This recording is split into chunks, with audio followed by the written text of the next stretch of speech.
What you're looking at right now is technically impossible. No Nintendo DS, not even a DSi, is powerful enough to emulate a PS1, yet this is happening. I'm actually doing it, and I'm not streaming, I'm not doing anything fancy with remote play. What you're seeing here is being rendered by my DSi locally, except it's not being rendered by my DSi hardware, but by an entire computer fitting inside this cartridge.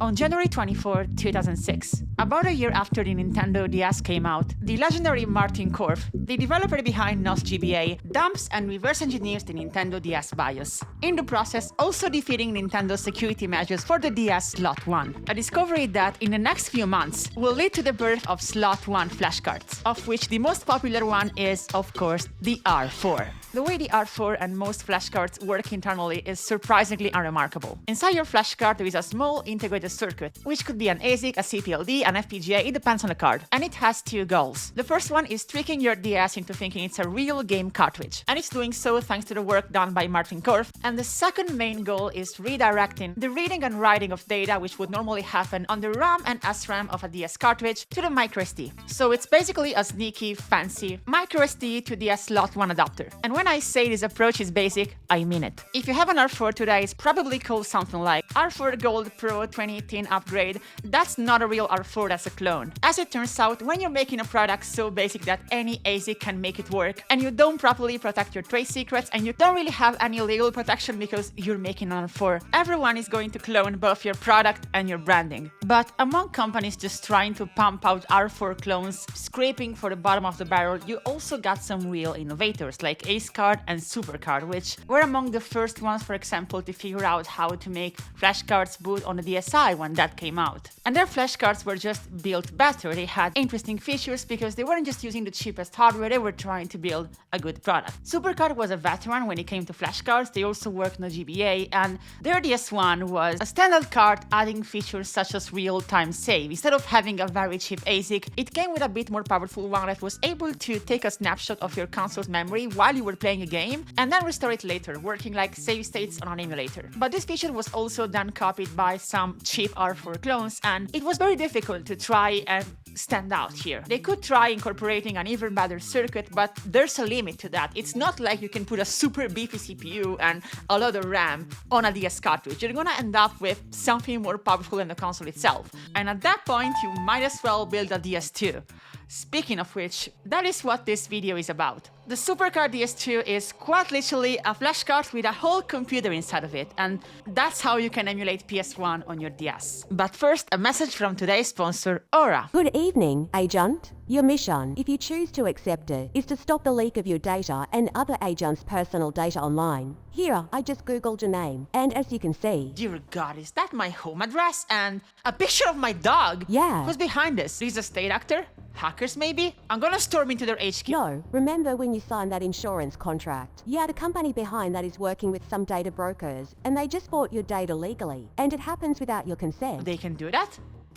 I need to put an end to this. You want me to take care of them? Actually, we think there is a better way. We're giving you access to a new tool. Codename Aura. It's an all-in-one digital security system designed to wipe your data from broker sites and keep it gone. Sounds too clean. Where's the catch? No catch, agent. Aura scans the dark web for compromised info, sends fraud alerts in real time, locks down your identity with a secure VPN, antivirus, and password manager, all in one mission-ready app. So it's like a digital defense system? Exactly. And if things do go sideways, Aura comes with a $5 million insurance policy and US-based fraud experts, 24/7.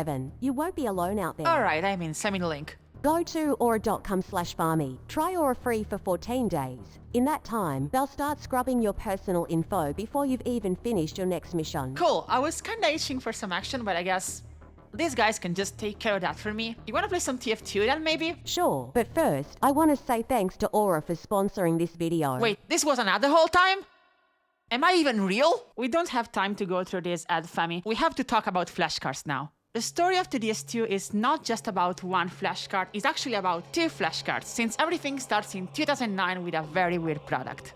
right before the DS2 came out in 2010, it was this other flashcart which was released without any brand. It was called the iPlayer, and it was kind of peculiar because it wouldn't let you play any commercial games for the DS. It wasn't meant for piracy or running legal backups. It was meant to turn your DS into a media player by literally sticking the hardware of an MP4 nugget inside the cartridge. They were basically trying to build their own third-party version of the GBA MP3 player by Nintendo. If you live in North America, you might have never heard of this one, but it was basically a way to play MP3 files off an SD card on your GBA or DS. Quick editor's note, because I just found out that the Japanese version of the MP3 player, PlayYan, can actually play MP4 files on your GBA, so I really want that one for no particular reason. The iPlayer was meant to be pretty much the same thing, but on the DS and more flexible. It will let you play several kinds of music files and video files from your microSD without needing you to convert them or anything like that. Also, despite not being able to play commercial games, you would still be able to run .NDS homebrew apps and games just fine. Which led to something very interesting happening, because a user named Darkchan on gbatemp.net managed to write a GBA emulator for the DS that would only run on the iPlayer, because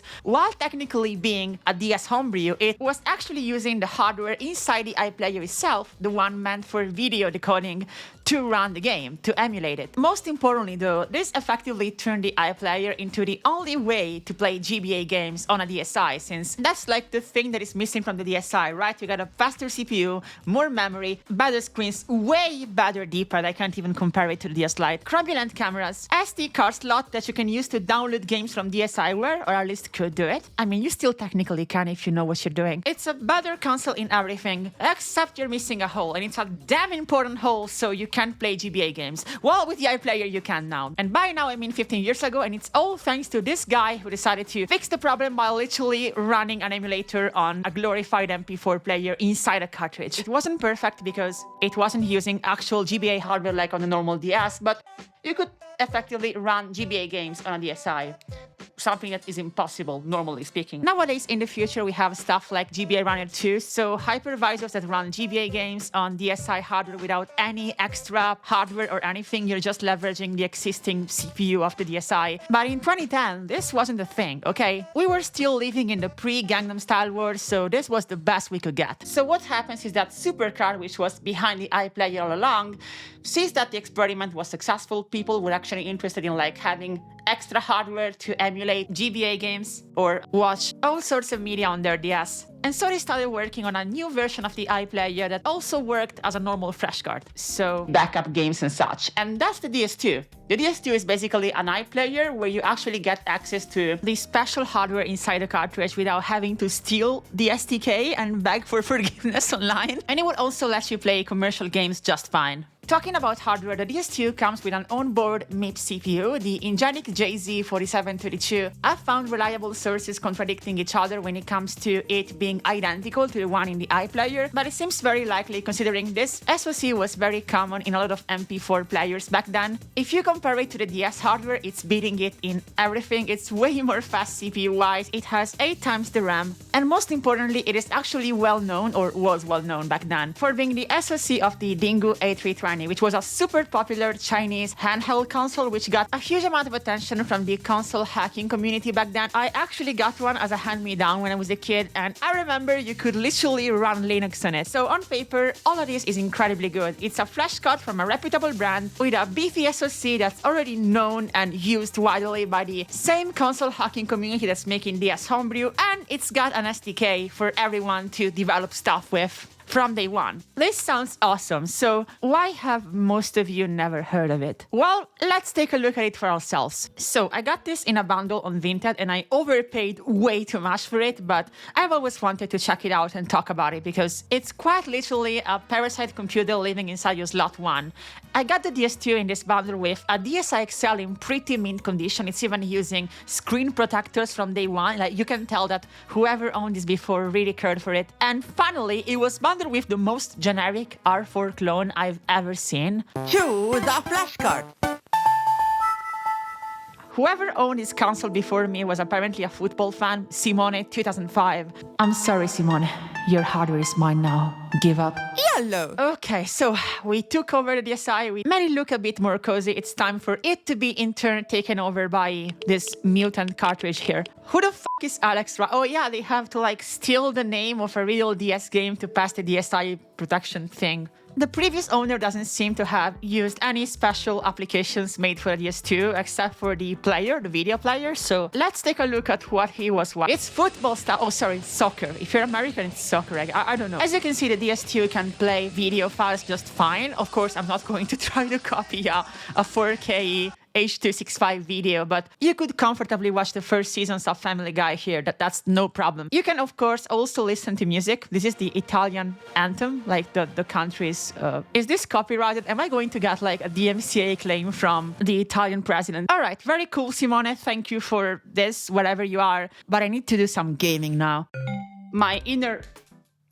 Holy shit, that was a spring. For some unknown reason, they put a super strong spring for the microSD, so I've unironically managed to lose it like 4 times. Even comparing it with other flashcards that I have, it's so strong for no reason. And you don't even need a spring in a flashcard. Like, these super cheap R4 clones don't have one, and they're fine. Okay, so before we jump into testing specific software made to leverage the CPU inside the cartridge, I want to take a second to bust the myth about the DS2 being the best flashcard ever, even for just playing normal DS games, because when it comes to just playing normal games, it's basically indistinguishable from any R4 clone today. I was kind of hoping that a premium flashcard like this one will let me play DSi enhanced games using the actual DSi hardware, but the only flashcard that can do it is the Cyclo DS Evolution. I think that's the correct name. Okay, so the flashcard is called Cyclo DS, but the team behind it is called Team Cyclops, so I guess I was right.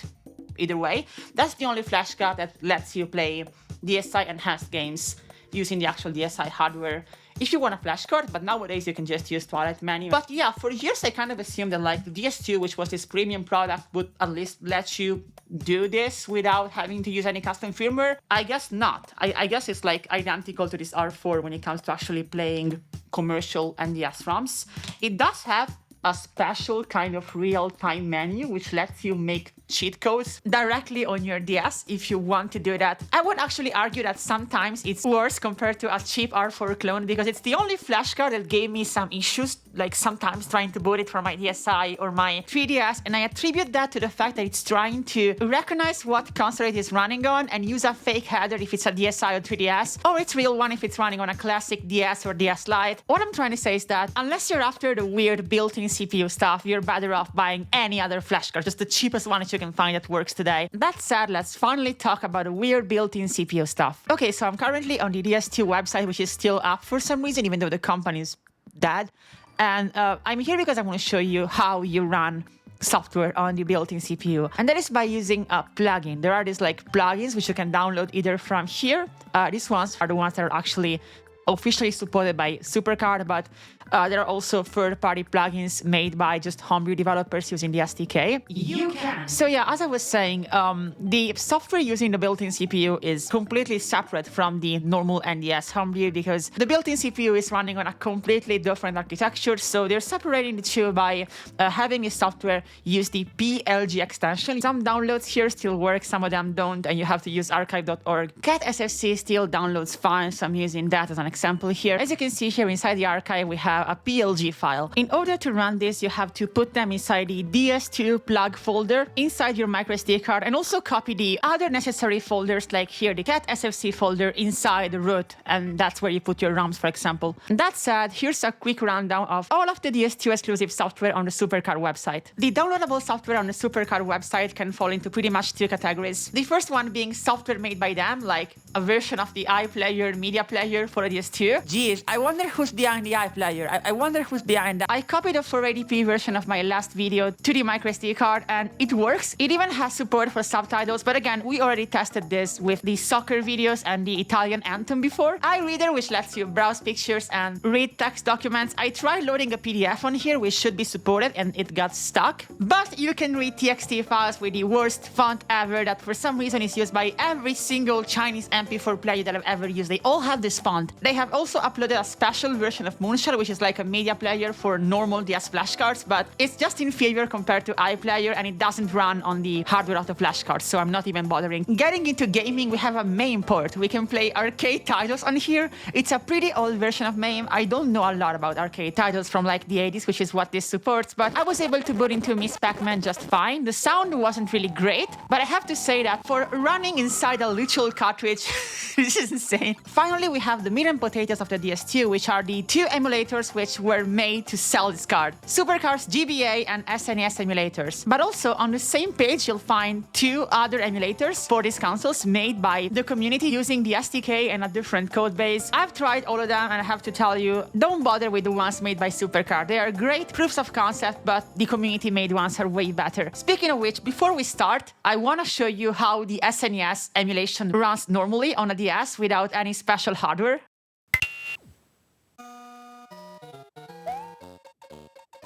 It's not great. Pretty much everything would be an improvement over this, and I have to say that both the SuperCard and community-made emulator, Cat SFC/Bag SFC, are way better.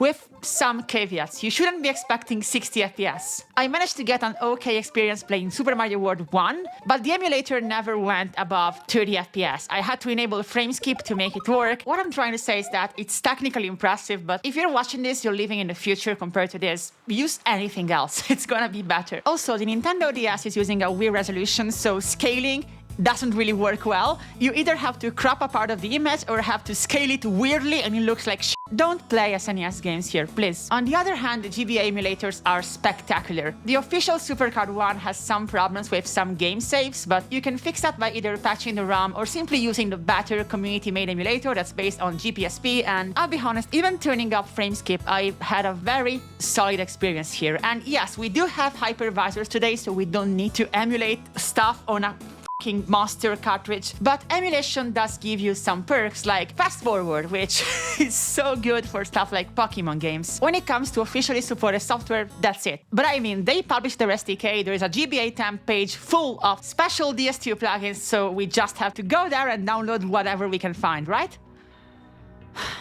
The truth nuke is that the SDK sucks really bad, and there's pretty much no software written specifically for this card. Yeah, you can find a lot of plugins for it on GBA temp, but most of them don't use the DS2 hardware, they're only changing the icon of a normal DS homebrew. That intro was real, by the way, you can do impressive stuff, and we'll get to it later, but it's not easy at all. And we have to start somewhere, so I want to start with talking about DS2X86. DS2X86 is a PC emulator for Nintendo DS. That's what the page about it says on Patrick Alto's blog, which is the guy who developed it, and he's pretty much the main resource about anything DS2 because he managed to overcome most problems with the SDK and write a special version of the homebrew running on the DS2 hardware, which by leveraging the special hardware lets you emulate a 386 instead of a 286 like the normal version. Now, I am too young for the DOS era, so I had to do some research, but essentially you can play more games here, you can play newer games. Case in point, after installing the DS2 version, I was able, after some struggling with DOS because I'm used to Unix terminals, I was able to install SimCity 2000 here, and for a bit it was working like magic. It felt like a small computer in my pocket. And then some super weird shit started happening, and so I decided to read Patrick Alto's blog to figure out how bad the SDK for the DS2 was, and he was complaining about a lot of stuff, like the fact that there is no standard C library support, he had problems with memory allocation, the debugging tools suck, but most importantly, a lot of weird issues are connected to the fact that there is an I/O layer inside the card.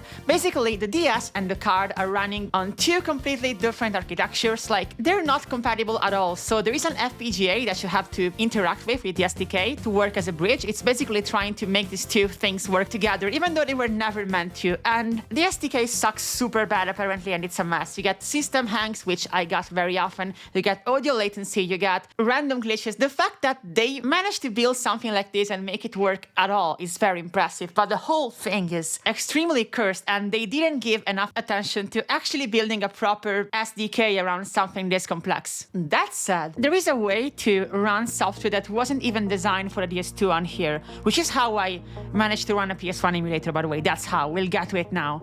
And it has been in front of our eyes for this long. It's far far from perfect, like very far. And it's DS2 Linux. So remember how I told you that the DS2 shares its hardware with this Chinese console, the Dingo A320, and you can run Linux there? Well, someone, I would assume it's SuperCard, but I can't find any info about who's behind this, managed to port the Dingo A320 version of Linux called Dingux to the DS2, and by doing that, you can effectively, theoretically run any software written for that Dingo thing on your DS2. You can find a few emulators and also a few applications which were meant for the Linux port for the Dingo A320, which were ported over, not in a super optimized way, to the DS2. So it's like 3 layers of porting happening here. And the PlayStation 1 emulator is one of those. It's far from perfect, but it does work with some games. On GBA temp, I've managed to find some packages combining DS2 Linux and whatever I'm trying to run, basically bundled together as a single PLG to run, and they auto-boot into the specific software that I'm running under Dingux. I could in theory just run Dingux and handle the applications running under it manually, but it seems to be way more complicated and unstable than what you would expect, and while copying and running these pre-compiled packages makes it so that I can only have one install at a time on my SD card, it makes it so much easier for me to show you how this works, and also avoids my SD card potentially, very probably, getting corrupted. I want to start with something that I know should work well, because when I was given that Dingo as a kid, it was working well there under Dingo, so it should work well here. And of course, I'm talking about Duke Nukem 3D. This should run extremely well because it was recompiled for Dingo, so there is no emulation going on. The camera that I'm using right now is kept to 30 FPS, so I can't really capture how fluid this is. I should have some B-roll though, that I shot with my GH5, but this is pretty solid, okay? You have some frame dips, but it's totally playable. It's kind of an example of what you can do when you're actually compiling software for this architecture. Even though we're still passing through several layers, it works well. The main issue is the resolution, because Dingux is designed around a 320 by 240 screen, so that's not scaling well at all here, but it's not that big of an issue when you're playing Duke Nukem 3D. It's way bigger of an issue when you're trying to actually set stuff up on emulators. And here we finally get to talk about a PlayStation emulator for the DS2, which is far from perfect. It's very slow, it has no sound, and again, it is based on Dingux, so the resolution is not correct. Everything is weird. You can find a download for everything you need except the BIOS and the games on the GBA temp link that I'll leave in the description, and it works. As you can see, it works, but it does have a lot of problems. It's very, very, very slow. There's no sound, and I've noticed a lot of graphical glitches, and some games straight up fail to boot. Notably, I tried playing Metal Gear Solid, and it never managed to get past the Konami screen, so it's very broken, but it's insane that you can like even attempt this. It's a testament to the fact that the hardware is good that this runs at all, and I think that if we had a good SDK and someone very good at this decided to start writing an actual native emulator for the DS2 without using this Dingux layer, maybe, and I say maybe, we could actually get something good. But I really wanted to show this to you all, just because the fact that it's running on a cartridge, like that's the hardware, is so unique for a third-party gray area kind of thing. It's something that I've rarely seen. So should you go out and grab one of these? I don't know where, because they're not making them anymore, and I don't know how reliable they are since they have a computer inside them without any cooling. But yeah, if you like find one of them, should you grab it? No. Unless you're like an enthusiast which is interested in like the fact that it's a fucking parasite living inside your slot 1, you shouldn't do it. Editor's note here, I want to say that it's not just a parasite, theoretically speaking, it's also sucking so much power from your DS compared to a normal game and a normal flashcard. It's not worth it unless you're really into this. The only people I would suggest this to are nerds who want to like write code for it, just for the love of the game, just trying to make some insane shit run inside of here, because we would love that, okay? So if you're looking for a challenge, get one of these. Actually, there's an even better model of the DS2 called the DS2 Plus, which was meant to be both a beefier version. I don't know what SoC it's using. I can't find any information online. It's gone forever. We forgot how to make them. Yeah, the key features behind the DS2 Plus were that it was more powerful and it was able to emulate the Gateway 3DS. However, the gateway to the S part is useless today. And also, you can't use the extra power of the new SoC because they forgot to ship a new SDK to leverage it. In other words, you don't need this. That said, there's a project right now going on where people are trying to build a new SDK for the DS2, so maybe you can join that. But please keep in mind, you're dealing with cursed tech here, okay? None of this should work. If you're trying to get the best bang for your buck, if you're trying to squeeze every penny, you can still buy new today on AliExpress. One of these R4 Upgrade 2025 new RTS Wi-Fi SDHC 3DS, 3DS LL, DSi, DSi XL.